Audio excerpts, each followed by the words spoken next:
Welcome, everyone, to SI Media with Jimmy Traina. Thank you so much for listening. Football is over. We transition now. We have an excellent episode with Dan Rapaport, golf journalist. Used to be at SI with me, Golf Digest, Barstool. Now he's at Skratch, and he has just launched his new show, Dan on Golf.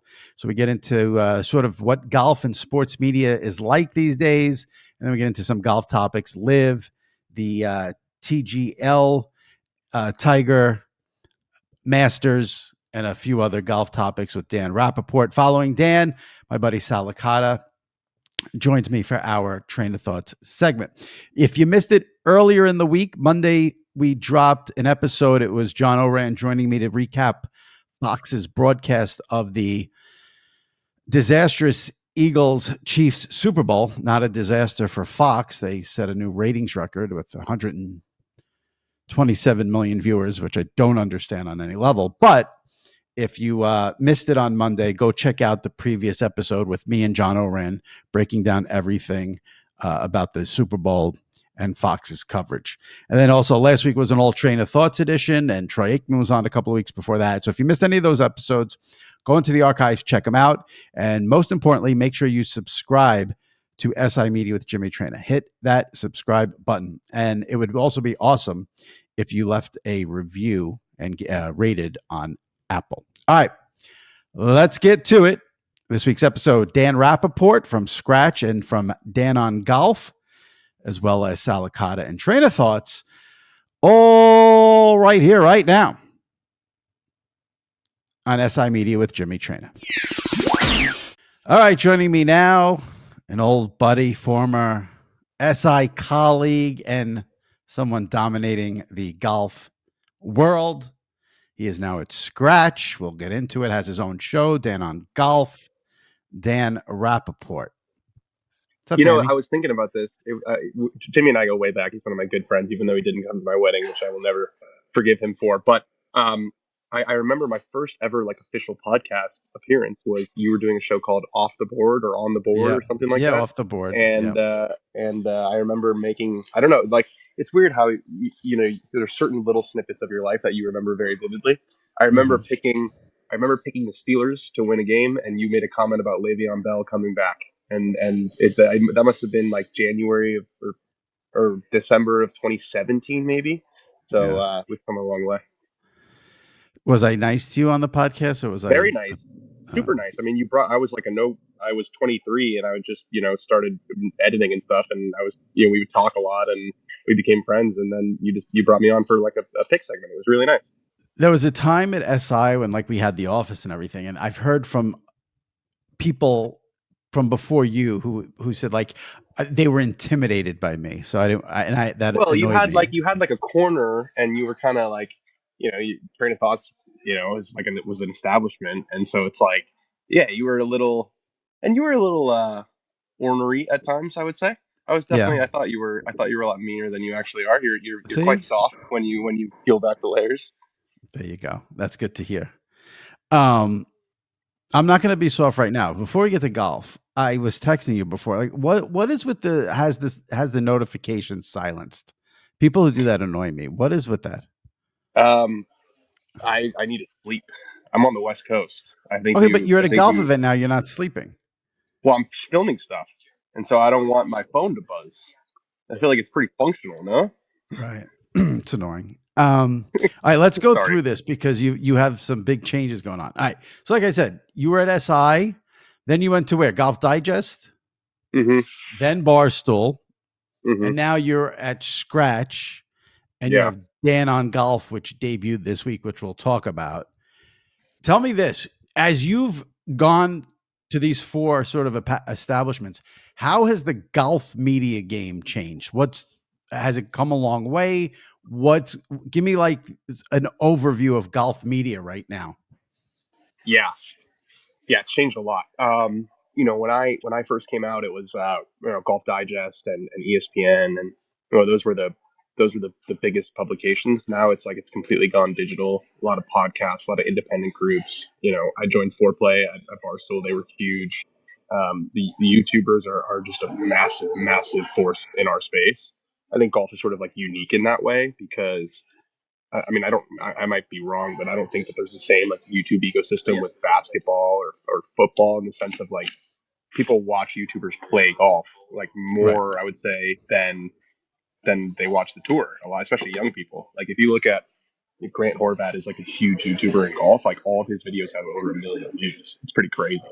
Is it as simple as so many people play golf that they want to watch the YouTube videos for tips, or are they watching it for the entertainment? Like, listen, if you're not in the NBA, you're not going to watch a video to be like, how can I improve my 3-point shot? Like, golf is the ultimate sport that lends itself to, let me try to pick up a tip, because not everyone, but so many people play golf.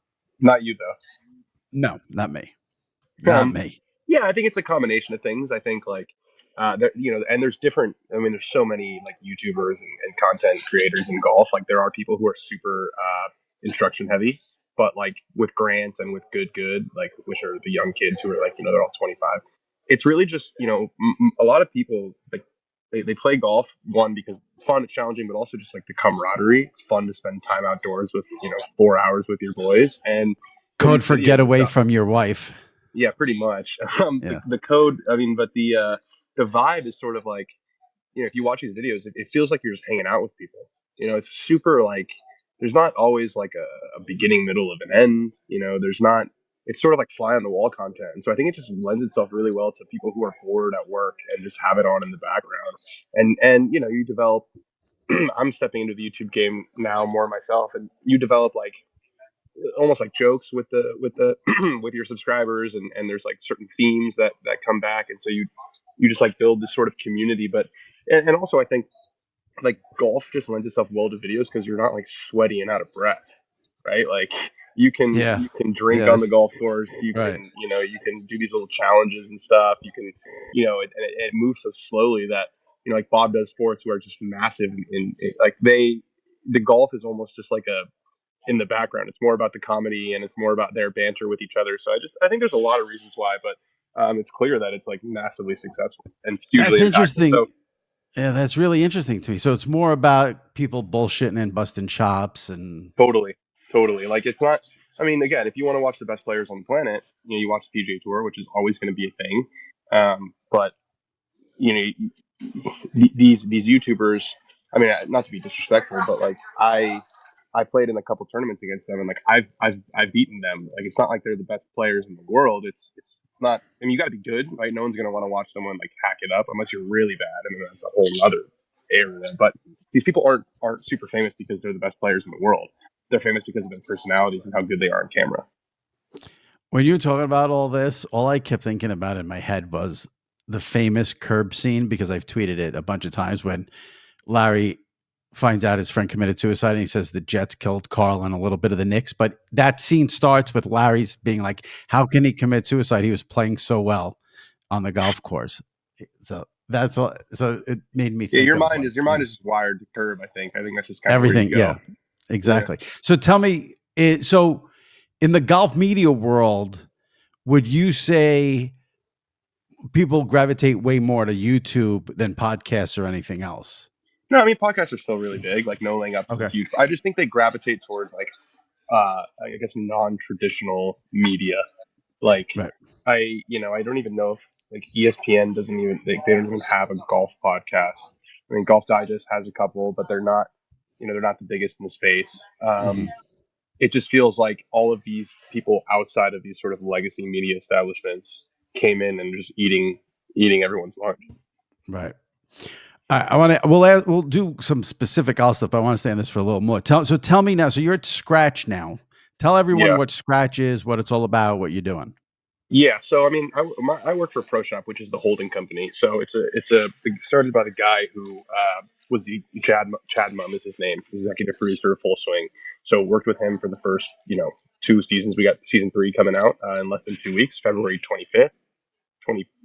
I think that's right. That's my Might be birthday. 24th. Might be 26th. It's coming up. Happy birthday! Happy early birthday! And so Chad, I definitely was having a moment with the success of Full Swing, and wanted to sort of leave his job as a television producer and start a golf company. So if you think of like Pro Shops at the top, And then underneath Pro Shop are a few different divisions. So we have Pro Shop Studios, which we produce Full Swing, and we co-produce Happy Gilmore. We're also producing Oh, wow. stuff for the PGA Tour. So like the Skins game, which is a competition that was a thing for a really long time, kind of went dormant. It was like always Black Friday, four guys doing like a skins, which is a gambling game on the golf course. So we're bringing that back. So studios does kind of our bigger productions. Also do like a lot of work with brands. We just had something on Golf Channel, Titleist. Um, Skratch is the digital media portion. So if you go on Skratch, Instagram, TikTok, like daily sort of news coverage. We have a website as well. And then as of right now, we own a company called Sugarloaf Social Club, which is an apparel brand. But I think the goal is to buy and operate more golf companies. Golf is exploded, really since the pandemic, just culturally, like tour aside. More people playing than ever before. It's a lot cooler than ever before. There's more like fashion brands. There's more. It's just exploded in the space, and, Yeah. and so I think Pat is the right guy to kind of capitalize on that moment. So I know this about you from working with you and being friends with you, like throughout all your stops. I know that even though we live in this world where everything sort of is about video and audio to a lesser extent, you still always wanted to write. You still like doing that. So you still get to do that with Skratch or not at Yeah, all. I mean, I don't. Yeah, yes, we do. I don't write like 2,000 word like long pieces like I used to, but Hmm. we do something called like I call them Art of carousels, where we basically write an article on Instagram. So you'll see like the headline, it looks really like polished. We got a graphic designer who does it. And you swipe, there might be like a paragraph of text. You swipe again, there might be a video talking about the text. You swipe again, there's another picture, and I write my show. I mean, I write Dan on Golf. I'm working on it right now. So I still write.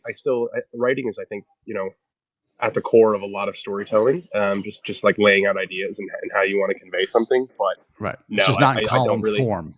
No, yeah, I just Right. and Got I it. think I with the feedback that I've gotten and those art carousels that we write on Instagram, they do really well. I don't think people don't want to read stuff. Like you don't always Right. want to watch someone talking, and maybe you're at work, maybe you're on, whatever it is. You just got to kind of meet people where they are. And so I Yeah. think that's what I'm trying to do with the writing stuff. This basketball season, when your favorite stars score buckets, we're alley-ooping you an opportunity to win money from watching sports with Underdog. Do you want to win up to 1,000 times your money? You can with Underdog. To play, choose whether a player will go higher or lower on one of their stats, points, assists, rebounds, blocks, and much more. You can play with as little as $1, and if you get everything right, you can win up to 1,000 times your money. So turn $1 into $1,000 just with your hoops knowledge. This week on Underdog, I'm looking at the NBA and picking Luka Doncic for higher on basically all of his stats, but especially points, rebounds. I think Luka will be motivated after the big trade. The narrative out there is that he's out of shape, he doesn't work hard, and I think that's going to push something in Luka. So I'm looking at him here on Underdog to go higher, especially points and rebounds. Download the Underdog app and sign up now using the promo code Sports Illustrated to unlock a special offer of up to $1,000 in bonus cash when you make your first deposit. Join in on the fun when you sign up with the promo code Sports Illustrated. Claim your special offer today and get up to $1,000 in bonus cash instantly upon first deposit. Must be 18 plus, 19 plus in Alabama and Nebraska, 19 plus in Colorado for some games, 21 plus in Massachusetts and Arizona, and present in a state where Underdog Fantasy operates. Terms apply, void in Colorado. Concerned with your play? Call 1-800-GAMBLER or visit www.ncpgambling.org. In Arizona, call 1-800-NEXT-STEP or text NEXT STEP to 53342. In New York, call the 24/7 Hope line at 1-877-8-HOPE-NY or text HOPE-NY. All right, so Dan on Golf, it debuted this week. I know it's going to be every Monday. Mm-hmm. Let me start with this because this is what I've been dying to ask you about Dan on Golf. So it's live. Mm-hmm. Is that nerve-wracking at all? Yeah, yeah. I mean, honestly, like the nerve wracking part is before. Um, Right. once the cameras go on, there's a certain piece of like we're rolling, like we're live, and I think you know, we're live, but we're not ESPN or CNN. So I think there's a little bit of like leeway that we get from the audience. You know, if something messes up, I actually thought we did a really good job with the first episode, but I mean, the amount of work that goes in pre-production, just getting the right graphics, getting the right elements, getting the right pictures, making sure that the guests are in the waiting room at the right time, and there was a lot of people at Skratch and Pro Shop who just, why don't we just go live to tape? Like, why don't we? But the vision was to do it live, so we're doing it live. Was that And so? That was your decision? yeah, oh yeah. Well, it was me and Ben Boscovich, who's the editor in chief of Skratch. We were talking about, I was on Foreplay, which is the biggest golf podcast in America, probably the world. I don't know. But so when they signed me over, it was like, what are we going to do about the podcast? And it's just such a crowded space. It's just so difficult. So I pitched Joel Damon, who's a really popular golfer who's on Full Swing, but he's popular because he like kind of drinks and he's sort of everyman kind of guy. He politely said, "I'm not done being like a full-time professional golfer. I'm not ready to do this." So I said, "Okay." And then I was thinking, like, there's just me just like talking on an audio format about golf and having some guests on. Just I didn't feel like it would stand out. I didn't feel like it would be that good. And one of the benefits of going to Pro Shop with Chad was like they have the studio division. A lot of people like there's a lot of professionals who work at our company who worked in live television and who have that experience or who have produced a show like Full Swing. So, and Chad's always been like, I want you to take a big swing. I want you to take big swings. And so I was like, what if we do basically a McAfee show, but all about golf? And he said, great, make it happen. Yeah, I think it takes a lot of balls to do live and solo. Like that's not easy. So good for No, you. it's a tremendous amount of work.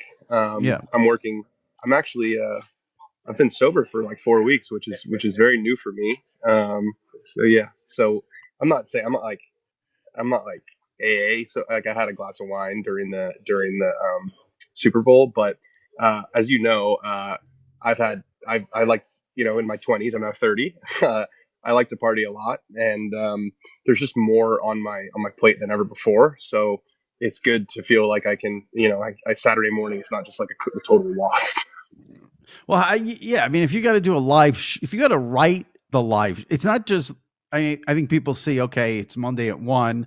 Let me watch Dan on golf, but you have to write that whole thing, Well, which I especially imagine. because the stuff is happening on the weekend, right? Right. Like the golf Right. that we're Exactly. talking about is on the weekend, and so we gotta figure out, okay, what highlight packages do we need cut? Who's going to cut those highlight packages? Are we going to have sound on it? Are we not going to have sound on it? Are we going to pair it with a Chiron on the bottom? Are we not going to pair it with a Chiron on the bottom? How long are we going to stay in this shot? Who do we want on the show? What can we cut? So yeah, we're working basically all weekend. It's eaten into my social life for sure. I haven't played golf. I think I played like a couple times in the last like 4 or 5 months, which for me, I was injured for a while, but I just don't I just don't really have the time. So it's I feel like it's interesting. Like this all of this change kind of happened at once. I turned 30, which really messed with my head, and then I got this like big show, and it was just like my life looks completely different to how it did a couple years ago with Barstool, where it was like we were drinking on the golf course, filming golf course videos all the time. It was kind of part of the brand, and it's just way different. I feel like you said all that as an excuse for never picking up my FaceTimes, but it's I, okay. I I'm telling you, Jimmy. It's okay. I talk to you I, just as much as I talk to like my friend. I'm really just like, and I'm married too, so it's like I'm almost, and I travel. This is my fourth straight week on the road, and then so it's like doing all this and then trying to also like be a decent husband is challenging. oh yeah. So you had the first episode Monday. Yeah, Thought it went well. Happy with it. Thought it went great. Like, give me. yeah. It went. I mean, it went really really well for a first episode. It was, if you showed me that like a couple months ago, I'd be like, okay, we did a good job. By All nature, right. there's always things that you want to improve on. I'm already thinking about that, and the other things, we staffed this show with a bunch of people who had never done live television before, so there was a lot of chaos. I think we're bringing in somebody who's done live television before now, which is really nice, All and right. hopefully take some load off me. But like as you said, with these live shows, like the host always has there's a different levels of involvement, right? Like there are some shows where there's segment producers and they pitch the host and they write the segment and they decide on the guest. That's not our show, so it's all So you I'm kind of the creative driver behind it. Is the plan though to have golfers on for interviews each week? Yeah, yeah, we And had who? two guys on But you last don't. week, and But you're not booking that.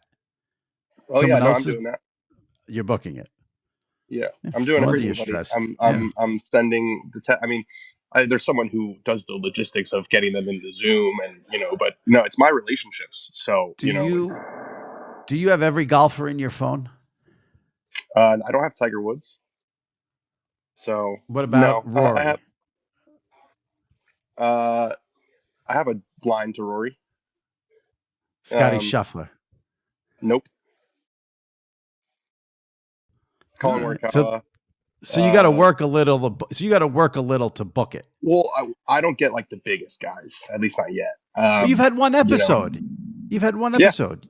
You will. You'll get the yeah, biggest guys. You gotta get rolling. You gotta get going. You have one episode. So just for people yeah, listening, all the golf fans listening, it's Mondays at 1, yeah. live on YouTube. But then obviously you could still watch it everywhere after hmm 1 o'clock on Yeah, and we Monday. clip, we clip the crap out of it, which is also like something that's really Right. nice, is because like before we had the show, I was making a lot of like social videos where it was like just a social video, it'd be like me at home, like talking to the camera. So now this kind of serves as like the base. We produce this thing and then we can clip it up. So it makes it a little easier on that front. Let's talk about some golf things. Now, I'm not going to sit here and try to act like I know anything about anything, but I do know the ratings for this TGL have been very good for ESPN. In the golf world, is the TGL looked at as this big success? Yeah, I think it's been successful so far. It's super different, but I think there's absolutely space for it. Like it's sort of a mixture between the two sort of sides that we talked about, where it is the best players in the world, but it's not that serious. It's sort of YouTube-y. So I think it's a kind of a happy medium. They've got some issues that they've got to work through, Which um, are namely being like they've spent all this money and they've like set it up as a league, but it's just like it feels sort of meaningless who wins and who loses. Um, it's just it's simulator golf, so it's just hard to like sort of buy into like, oh, the Boston team is playing the LA team. Like I'm really rooting for the LA team. It's sort of just like a lighthearted entertainment, which again, like that can work on its own, but I think they view this as a league, and I'm like the owners of the team are.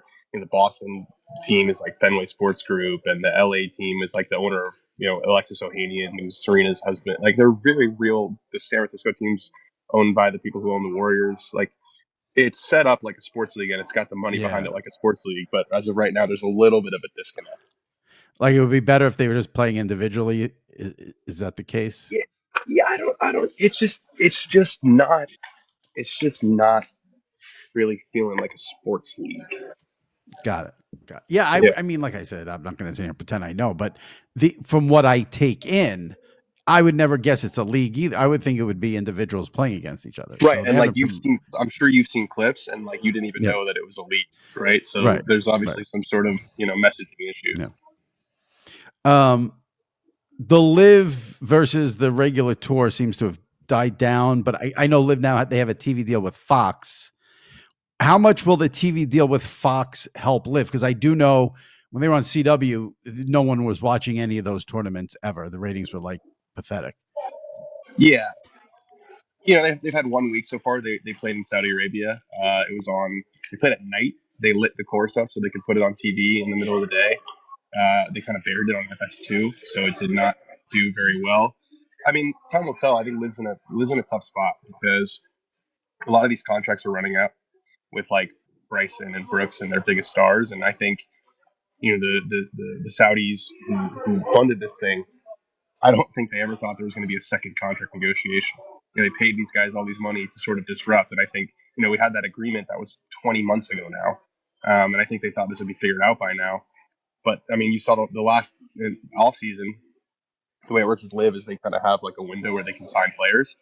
They didn't get anybody significant, and I think that's probably because they're looking to this deal and they're not handing out the same money that they were before. But if they lose like a Bryson or a Brooks, if their contracts are up and they decide to go back to the tour, they're going to be in serious trouble. So I think the tour is sort of slow playing this a little bit. Like I think that they know that the longer it goes, Liv has spent all of this money and they still don't really have an audience. And So it's not as simple as just pay the guys and then all the fans will. It's clearly not that simple. What do you think? Like, do you think there's a legit chance that LIV loses a couple of the big guys? Yeah, I think there's a chance for sure. I mean, I still think it sounds like, and we're actually about to have a meeting with the commissioner here in a little bit. So it sounds like a deal is really close, but a deal is not a merger of the PGA Tour and LIV. It's the Saudi Public Investment Fund investing in the PGA Tour. That is definitely the first step toward a merger or some pathway back. But it's not like they have this deal and then Brooks and Bryson can start playing at PGA Tour. Like that's not the transaction that's being discussed right now.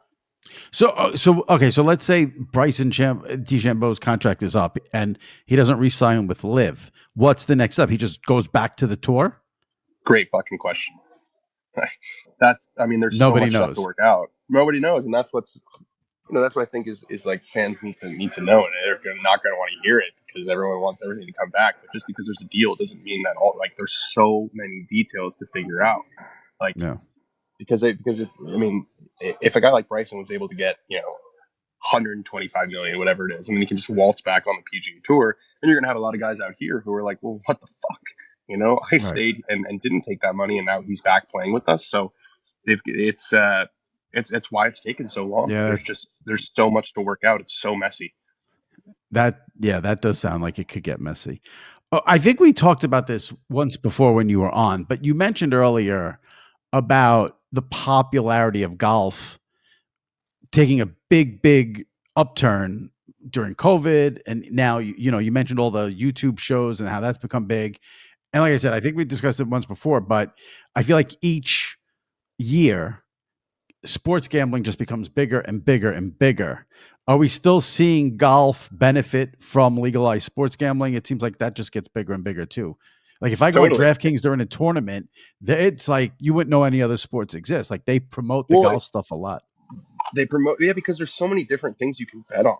Like, so if you want, I mean, you can bet on a player to win a tournament, right? And you get 4 days of excitement out of it, right? Because it's a 4-day tournament. You can bet on one guy to beat another guy in one round. You can bet on one guy to shoot above or below a certain number. You can bet on a guy to make a certain amount of birdies or bogeys. You can bet on a guy to make a certain score on a certain hole. I mean, there's so many. You basically get 100, for a full field event, you got 144 guys, right? So think about like 144 teams and they're playing 4 days. Like think about how many different matchups you can cook. Yep, for sure. That's a lot. That's a lot you can do. And it's like, I mean, if you scroll through it, there's like literally hundreds of bets you can make on golf. Oh yeah, like I see it. You could do this every player versus every, this player versus this player, how many shots, over under on shots. I mean, if you sit down and go through DraftKings like during, on the Thursday before, Wednesday before a tournament, your head could spin. It's crazy. Yeah.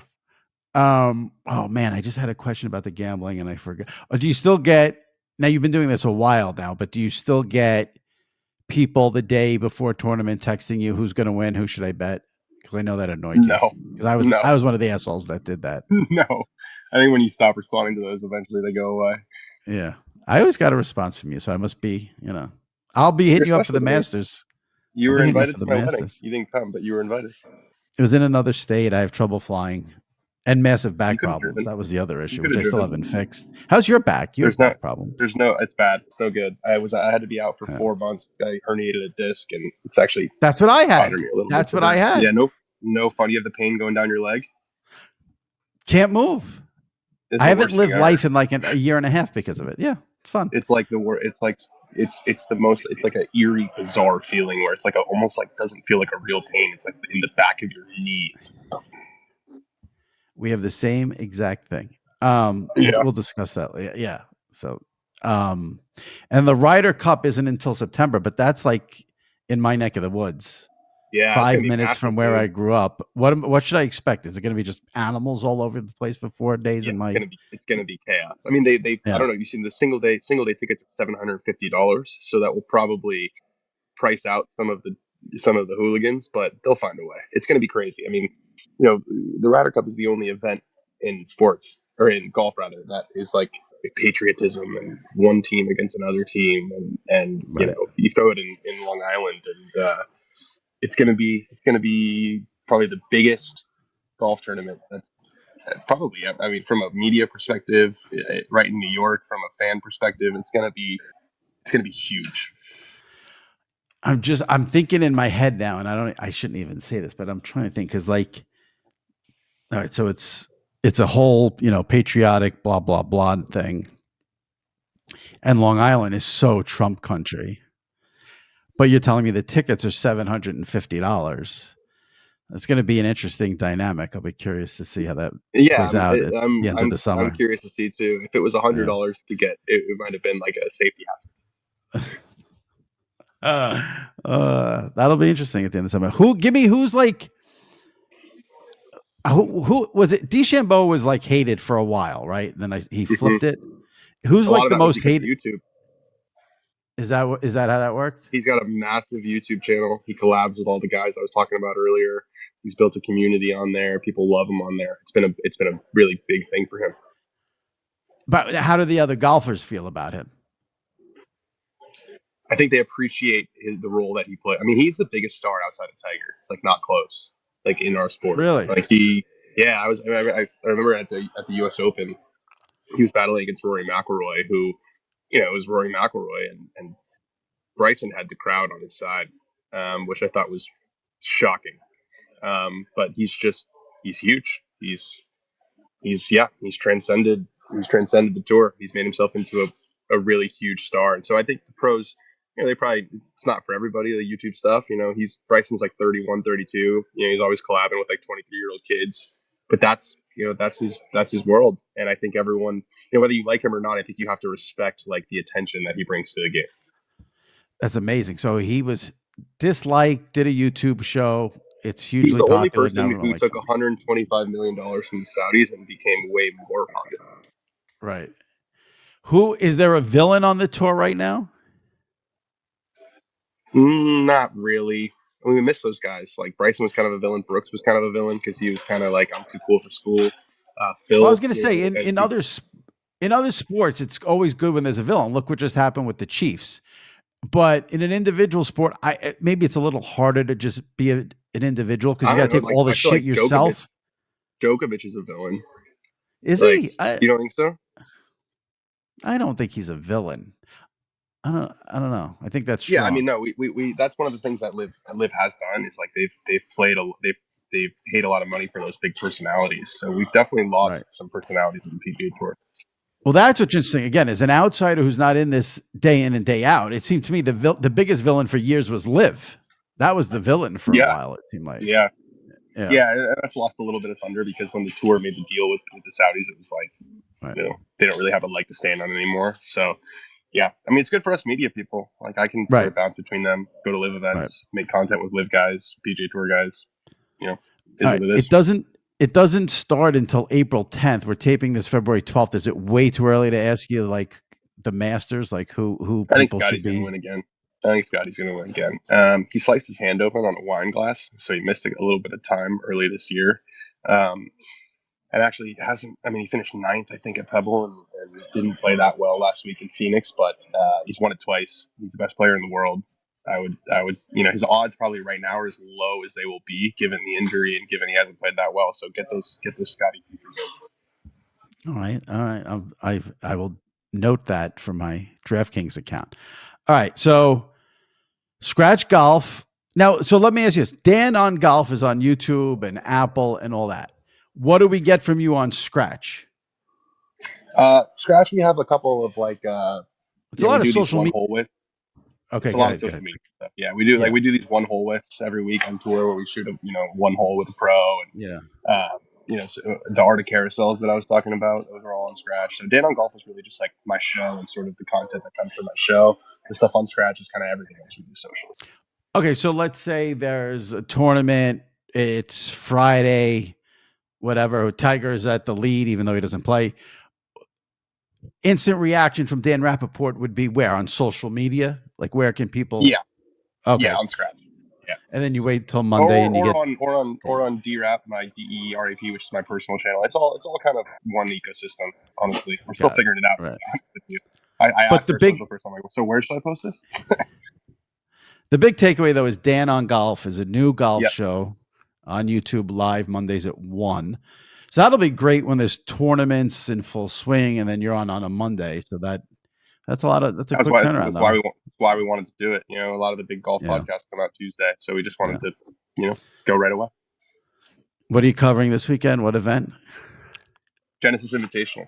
This is Tiger's event. He was supposed to play, but he pulled out because his mother passed away last week. Right. But it's a signature event, so there's like 12 of these on the PGA Tour where all the top players play, and this is one of them. So, where is Tiger's health at? Like, is he?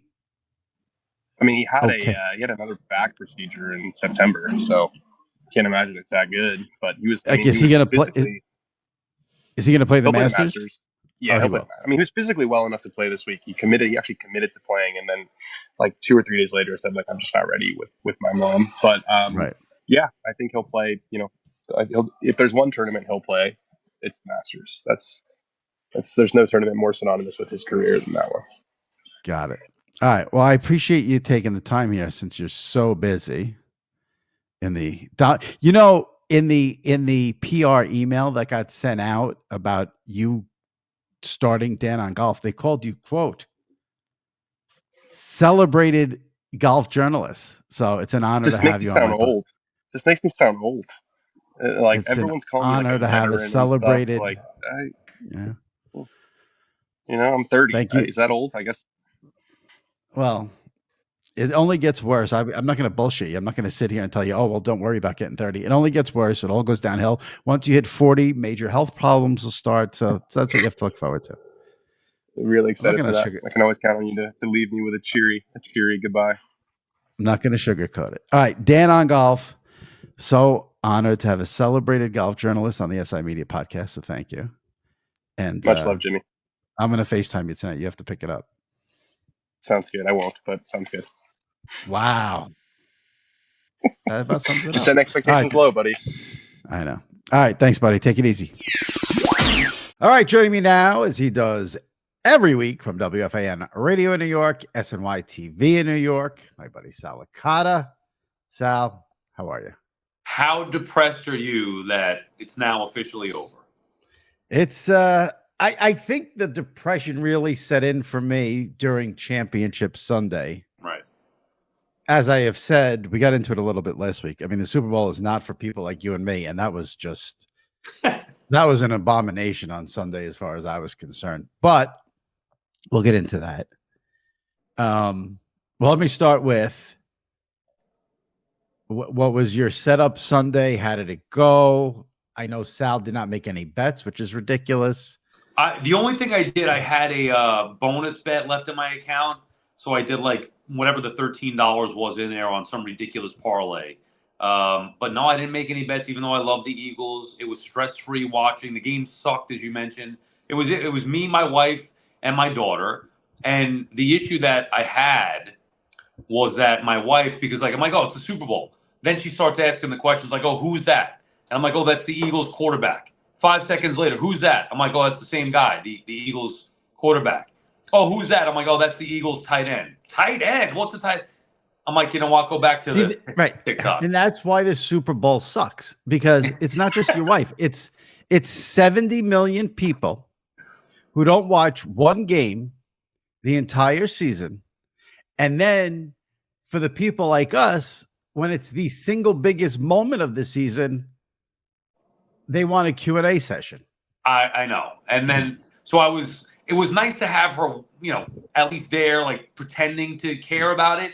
But I realized in the end, it's better off just separating. And then the other part of it was that she's like, well, you don't even look like you're into the game anyway. You expect me to be into it? I'm like, hey, I'm not. The game sucks. I wish I could shut it off.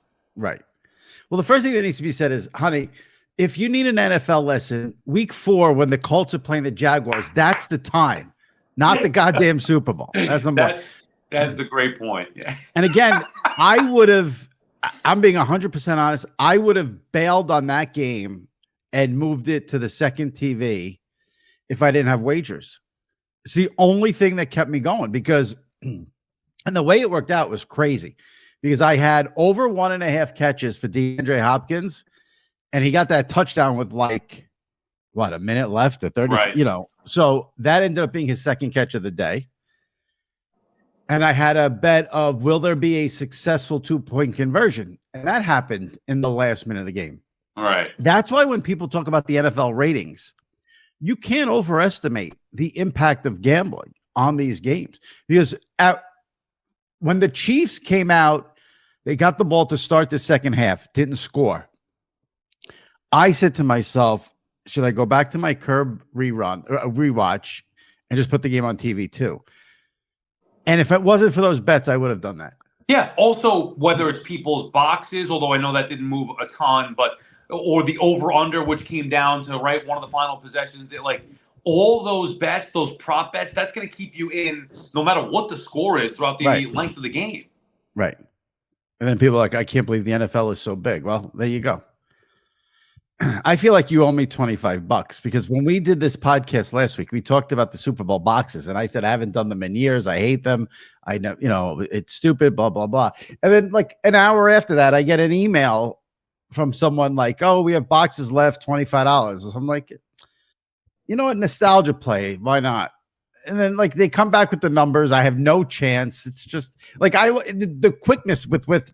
See, that's the thing about. If I'm going to bet a game and lose $25, at least I'm getting 3 to 4 hours of my time invested in that. As soon as I got the numbers, I said I'm done. So right, which is why you shouldn't do them. Although after we had that conversation, I found myself itching to get in a box as well. Couldn't do it. Couldn't find anything. So luckily, I saved myself. So I was in one that was like a free one at work that I guess they give away some prize or whatever. So at least I had that, but. It's nostalgic. That's it. You're throwing away the $25 to have some fun with the boxes. Did you watch the game till the very end? Yes. I felt like I had to, unfortunately. Right. See, if the game's not close, I bail. I got to bail. The Super Bowl? What am I going to put on? There's nothing else to watch anyway. Like I said, you can watch anything. Like I said, I was ready to go back to my Curb Your Enthusiasm rerun because I watched like 5 episodes Sunday afternoon. I was in the flow. Different. You're in the midst of a rewatch. That's a big thing. I didn't have that going for me. It's the Super Bowl. Like my plan was to watch that or go to bed afterward. It really wasn't an in between for me. I don't know if we've discussed this. I don't know where you stand on Kendrick Lamar. Did you watch halftime? Did you like halftime? I did. Okay. I like Kendrick Lamar. I'm not a huge Kendrick Lamar fan, so I didn't know all the songs. I knew about the beef with Drake, but like I wouldn't have been able to identify that song versus another one. Right. I didn't think it was fair for people saying that the halftime was awful. I didn't think it was a bad performance. I didn't think it was awful. I just feel like it's either you like him and his music or you don't. But what was bad about the performance? And then after the fact, like I didn't even recognize Serena Williams live, and I love Serena Williams. That it happened so fast that even my wife said something. I was like, was that really her? And then reading back on it and the beef with Drake again more, I enjoyed it more after the fact than in real time. Got it. Do you have any thoughts on that? I don't know one Kendrick Lamar song. So he won like 5 Grammys for that one song. Yeah, I don't. Which song? The one that he had beef with Drake in. The one that was like a diss track on Drake. I'm not familiar with it. All right, I'll try to do this quickly because it's probably boring. But hold on, I got to clear my throat. Yeah. All right, so I don't know one Kendrick Lamar song. Now, like you said, I would not sit here and say the halftime show sucked or it was bad. I don't know one song. Right. So I don't have an opinion on it. I have zero opinion.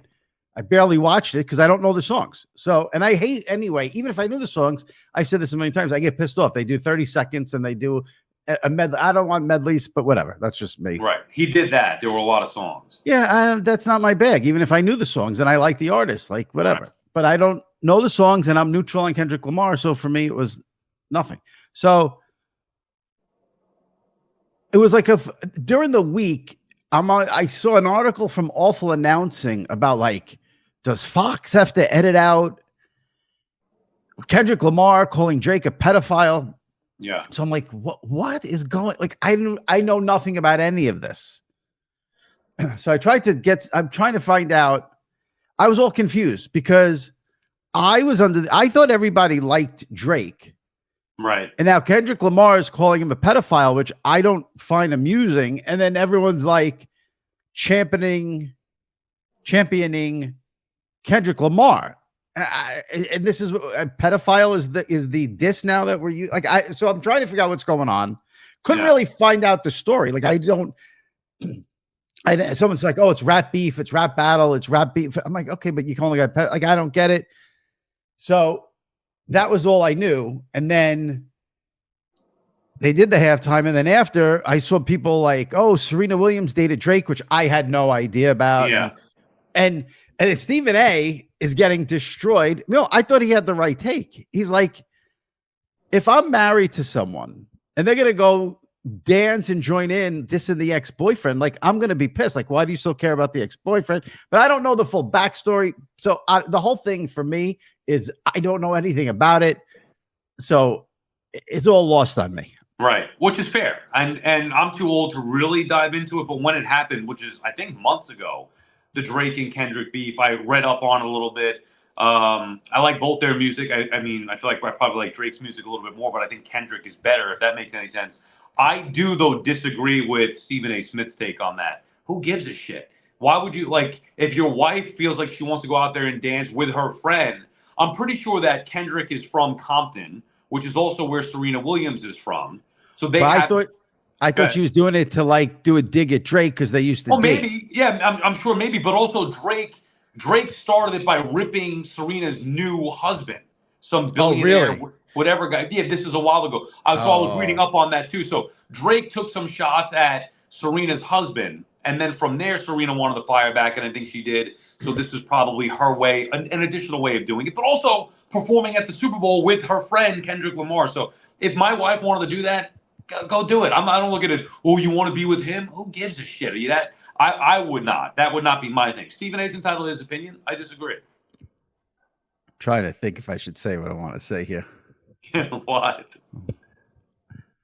I wouldn't be surprised if you said go do it. You're looking at but I think that's 3-4 hours alone in the house. That's your motivation. No, right. I mean, I just think that like, why would her husband, who's a billionaire, who's her husband, be jealous of her worrying about Drake or trying to diss Drake? I think it was funny, actually. I don't know enough about it to really comment, but I will say one thing about this, because I've seen a lot of people say they didn't like the halftime. And then there's other people who've said, like, you don't understand it. It's a layered performance. It's performance art. It's another level of whatever. And okay, if you want to be into that, that's fine. You're totally entitled to that. You could love it. That's great. Why do I need to what happened to just go out and sing the song? Why do I have to twist my brain in a pretzel to figure out the meaning of what's going on at the Super Bowl? But that's why it's not for me. Like for me, I went back because my all-time favorite Super Bowl halftime is Prince. And I rewatched it last week or this week, whenever it was. He just stands there by himself and he's singing. Like, that's it. Like, I don't understand why it just can't be. Why does it have to be 9 billion people on the stage? But don't you think, like, I don't give a shit about Prince, me personally. His songs are okay, but I'm probably heard his songs. I like some of them I don't, but I don't own a Prince album. But my point is, why does it have to be this? Well, this whole in depth. You've got to figure out what the meaning is and figure out what sing the song. I think in this case, the reason is because there was speculation. If Kendrick was going to perform that song, that was a diss track. That's the most popular song, Not Like Us, I think the name of it, whatever. People were saying he's not going to perform that, which is a diss track, at the Super Bowl. So the performance kind of led up to that eventual payoff where he did perform it. I think. Why would the NFL want to be a part of this? Like, if I'm Roger Goodell, why do I want to be a part of someone going on stage and saying that someone else is a pedophile? Like, well, he didn't. I think he edited that line out or said it in his way, I believe. Right. Yeah. There's a lawsuit from it. Drake is suing. There's a whole. You're right. Like, I get why people get into it. It's it's clickbaity stuff. Right. I would rather listen to performance from artists that I'm a big fan of. I like Kendrick. I don't think it was bad, though. That's the point. Like, I feel like he was getting ripped for a bad performance. You yourself said it, and I think that's the majority of people. If you thought it was bad, you probably are not a fan of his. And if you're not a fan of his, how the hell do you know if it was a bad performance? Right. Like, how could I know if it's bad or not? I don't know any of the songs. So, right. But that's it. Like, I just want to hear some songs I know. Like, I'm and like, I don't need 5,000 people on the stage. Like, but that's like every year now. Every single year, no matter who it is. There's a billion people on stage. There's a billion dancers. How about just like the artist and nobody else? But I guess you can't do that anymore because it has to be a spectacle. Yeah, that's exactly right. You know what I thought was crazy? It was, halftime was a spectacle. The pregame show, they wanted you to think like you were at the Oscars or something because, hang on, they had, Bradley Cooper and John Hamm and Tom Cruise and Harry Connick Jr. and Lady Gaga, all this stuff. Like, it's too much. They don't care. And then, what's crazy? And then they only showed Taylor Swift and Trump once each, which I found fascinating. But again, with the Taylor Swift thing, they love to show her if he has a 3-yard catch, but if he does nothing, we don't cut to her. Yeah. I wanted to see her when he dropped the first down pass in the first half, but Right, but then it would have been too much. That's why I hate. I was going to say I hate the Super Bowl. I don't want to do that and be accused of not liking sports. But that's why I hate the pomp and circumstance around it. It's become such a huge thing that the game is not even secondary anymore. The game is like an afterthought. It's all the other stuff. The pregame show, the celebrities in attendance, the halftime show. And then it's like, oh, yeah, and by the way, they played the game and the Eagles smoked them. Well, I'll say it and I don't care. I hate the Super Bowl. I hate the whole day. All right. The whole 2 weeks. It is amazing, though. Like, the Super Bowl was Sunday. We're taping this on Tuesday afternoon. And I feel like all day today on my Twitter or Instagram, I've seen a million things of the Yankees reporting to camp. It's amazing how fast that just one right to the next. Yep. I saw this morning 44 days till opening day. That's nice. That's nothing. I like that. I'm ready for baseball. I gotta get in baseball mode now. I gotta get there. I'm there. I'll be there. I'm ready. But see, I used to I would know I don't know when opening day is. I don't know who the Yankees are playing on opening day. Old school, I would know all that by now. I don't even know any of that. I have it written down here. Forget it. Yanks are playing the Brewers. Yanks, Brewers, Mets, Astros, March 27th. That's early. God. Yeah. Couple weeks. Baseball ruined. They ruined opening day too. It's so not special. Yeah. So Why? They played March. It used to be the Reds at 2:00, and you had this. Now they I don't know. It's not opening day. Don't all the teams not play on opening day and right? Maybe somebody opens before that in some other country. Maybe I don't know honestly. Get it together, right? MLB, they don't know what they're doing with that stuff. I have to go to a Yankee game this year. We'll go. We'll go together. I've been wanting to go to a Met game because I just it's so much easier for me. I get to Citi Field in 20 minutes from where I live. The Bronx is a disaster. I'll also go there if you want. We can make that happen. All right, good. All right, couple other things.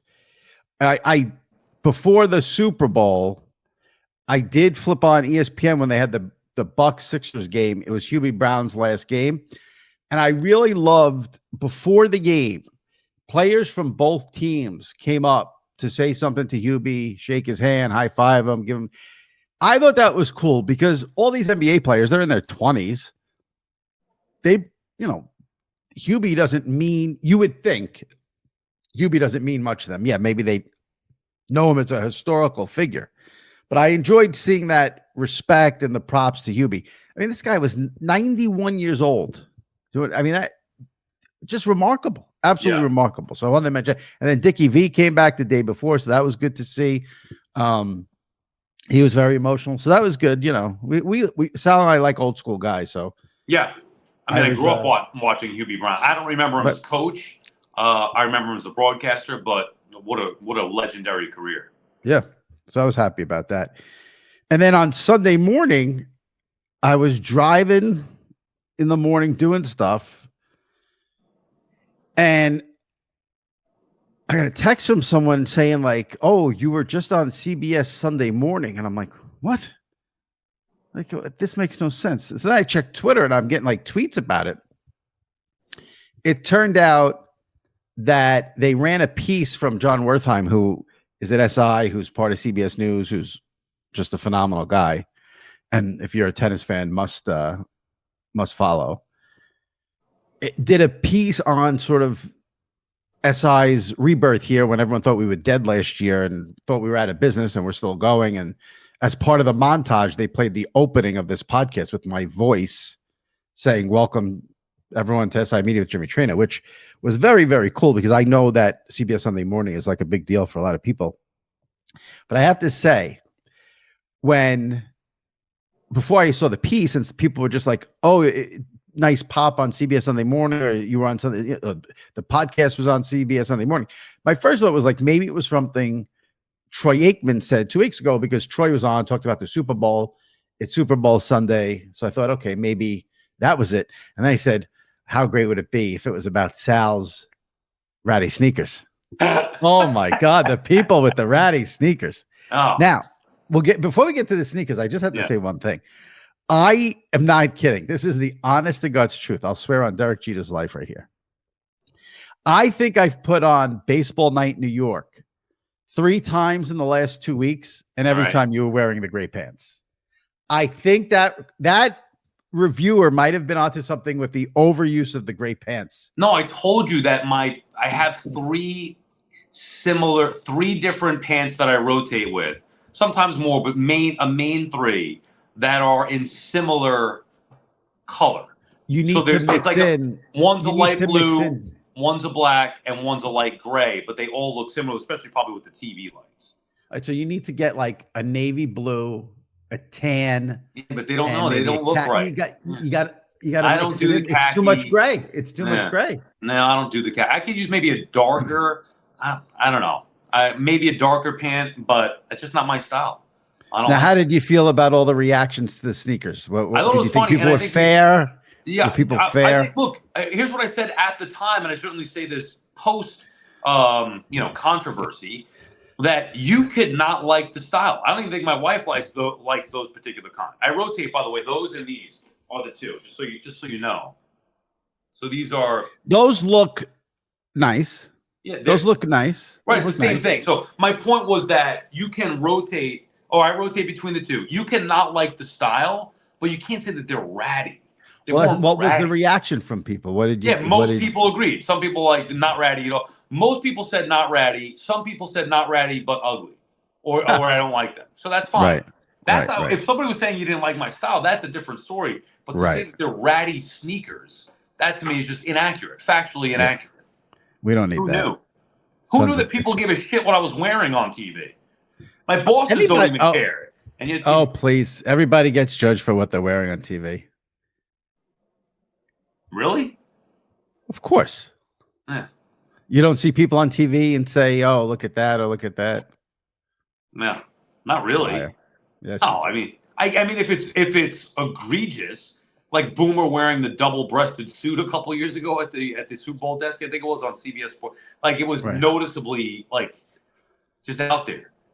Or Kendrick Lamar wearing bell bottoms. How come nobody's talking about that? I was like, that's where I started asking the questions to my wife. Are bell bottoms in? What's he doing with the bell I didn't even know he wore bell bottoms. So. Yeah. But no, I didn't see one thing about that. Were people upset about that? No, I'm just saying, like, from you asking me about questioning the style, I was just like, and bell bottoms seem like an odd choice. Are they in? Musicians can wear whatever they want. They have a free pass. Yeah. Speaking of TV, I just want to make sure everyone sees this because I think people who listen to the pod will appreciate this. I tweeted it. I don't know if you saw it, but Bill Maher on his show Friday night had a great rant about how much he hates watching football now because of the streaming. Yeah. And his big beef is how you can't flip from back and forth between 2 games. So I went on Twitter. I said, I've been doing this bit for 3 years. And this is the problem with Twitter, I think. Well, one of. Is when someone who doesn't follow you replies to a tweet. Because someone was like, because like I got a couple of people like, well, you think Bill Maher is stealing your content? I'm like, okay, No. This was for the people who listen to my podcast and read my column. I know I've been complaining about this. It was supposed to, but like, I'm like, you don't follow me. So of course, just don't message me if you don't follow me. Yeah. But it was dead on. Like everything he said about the streaming stuff was dead on. So everyone should check that out. It's on YouTube. I don't understand the whole thing with the Bill Maher show. So it's on HBO, which is a paid service, but they put everything for free on YouTube. I don't get it, but it's a weird world. Yeah. Someone tweeted me. Yeah, someone tweeted me this week, why doesn't Mad Dog have a TV simulcast? Because Sirius wants you to pay for the show. They can't give it away for free on TV. Like, come on. Let's be smart. Didn't think about that. Yeah. Let's be smarter, people. Did you see this? Do you think this report is true about, because this just happened, that the Jets told Aaron Rodgers he can't do McAfee anymore? Well, I meant to read your tweet. I was in the middle of the show where this all happened, and we talked about it at the end of the show, but I wanted to see your tweet on it. What did you say? I said I give Diana Rossini a lot of credit because Rodgers bashes her constantly, and he does his typical Aaron Rodgers thing where he doesn't say her name. He's like, that woman or that lady, and nobody knows me, and nobody has sources, and my people never talk to anybody. But everything I've reported about him has always been true. When he wanted to go to the Jets, when he was leaving the Jets, going to ayahuasca, and then she just keeps putting stuff out there. Like she doesn't get deterred at all by him constantly knocking her. So she just keeps reporting this stuff. And then she put that one out there today, which she obviously has a very good source inside that. Well, she was the one that had the takedown of Woody Johnson. Known for leaks all over the place. Right. She was the one who took down Woody Johnson, talking about his kids and the Madden ratings and all that stuff. So she's been pretty locked in on that. Yeah, I mean, I do believe that Glenn, the new Jets head coach, and Muji, their new GM, had to sit down with Rodgers, and that they were probably open to bringing him back, but needed him to say, we want to know how in you are. Are you going to be all in, meaning attend you're the quarterback, you're the veteran leader. We need you here, just like everybody else, for the involuntary camps. This is how I want to run things. Maybe don't do the McAfee show. And Rodgers is probably like, I'm going to do what I want to do. And then that's that. That's what I would guess. I just think, take Rodgers out of this. If I'm an NFL coach or GM, I wouldn't want any player on my team doing a 1-hour interview every week. Right. On what's one of the biggest platforms. Like I think if he was doing like the Fan, like maybe it's like if he did the Fan for 15 minutes, like, Mike and Chris used to do, Eli and all that. Because it's local, right? Rodgers does like an hour. Right. With McAfee, like that is not good for anything. It has nothing to do with like I wouldn't want any player doing that. That's why I think this is good for the Jets. I know you hate Rodgers. I don't. I love Aaron Rodgers, but I think that they made the right decision in this case. Oh, it's 100% the right decision. And again, this has nothing to do with Aaron Rodgers. You can't have a new QB, a new GM and head coach, and have a 41-year-old quarterback to come back. Like, and that you got to get rid of in a year anyway. Then you're just delaying just doesn't work that way. It has nothing to do with how Rodgers played. Even if he was very good last year, they can't bring him back. You have a new, now listen, there's a whole thing with the Jets anyway, where the way they do things is so ass backwards that it doesn't matter because what team hires a coach and then a GM, and the GM doesn't get to pick his coach. I mean, right off the bat, that tells you why they're the Jets. One of the most embarrassing franchises in sports. So you can't hire the coach, then hire the GM who doesn't hire the coach, and then bring in a 41-year-old quarterback who, you couldn't have done it. It just made no sense. But Kirk Cousins would be a disaster here. Oh my God, he's washed up. I saw one report about that. That would be a disaster. New York, that would not go well. That would not go well. I'm trying to think if there's anything else NFL related with the season rep. So what are you done betting now till the next football season? I might dabble in some college basketball, but yeah, for whatever reason, I'm gun shy now. I told you, I think the way that I've gambled this year has changed the game for me because I used to do it with old school, so you'd have a credit, which makes it a lot easier. So obviously, whatever, I have credit in my account, whether you're up or down, you just put whatever on the Super Bowl. Now I have to actually go into my account and put the money in there. And I've been selling a lot of my stuff. Remember all my figures and everything? Yeah. I've been selling a lot of that. So by selling that and bringing money in, it makes it more difficult for me to justify money going out when I'm trying to, you know what I mean? It's just like all that work I did. Good. Are you selling that stuff on eBay? Both, like a little eBay, sometimes Facebook and collector groups or whatever. But like, it's a lot of work and stuff that I liked and enjoyed, but I want to just move on from it. So like to do that and sell it, let's say for $150, although you'd be shocked at some of the numbers that I'm getting for this. But like, point is, I don't want to take that and just throw it away on a game. So I've been a little more frugal in that regard. So you're selling what, the wrestling figures? Oh yeah, a lot of different stuff. But yeah. So here's my question: Does the wrestling figures you sell? Yeah. Is it like a baseball card where it has to be in gem mint condition? No, but being in, like, it's different because cards have to get graded, where figures are they don't have to be graded the way that cards do for the most part. Right. I mean, I'm sure if I had some stuff graded, it could maybe sell better depending on how it grades. But no, long story short, no, they have great value even without being graded. Some of them. So, okay. So take me through this. So if you put let's say you put a Hulk Hogan figure on eBay, someone says they want it. Do they ask to see a lot of pictures or they buy it just like that? On eBay, you post the pictures. So like I would, I know what I'm doing, like taking like, let's just say a loose figure, not in the package, right? So a loose figure, you could see the paint loss or the marks or whatever. So you take pictures of everything. And if it's in good shape, that's what gets people to bid higher. And if it's beat up, paint loss or whatever, then the value would decrease. You'd have less interest in it. Okay, so let's say someone says they want it, you say okay. Yeah, what happened on eBay? You list it either for an auction, which means, like, let's say I started at $9.99, it'll go for whatever it goes for, and then it sells. Let's say it sells for $100. The buyer pays. I get my cut of it. eBay gets their cut of it, and then I ship it out. If I have it at buy it now, let's say I put it at $500, they have the choice to buy it now or potentially make me an offer for what they think it's worth. So you send it out after you get payment? Yes. And I assume people these days probably do Venmo and PayPal and all that nonsense. Well, on eBay, it's a whole separate system.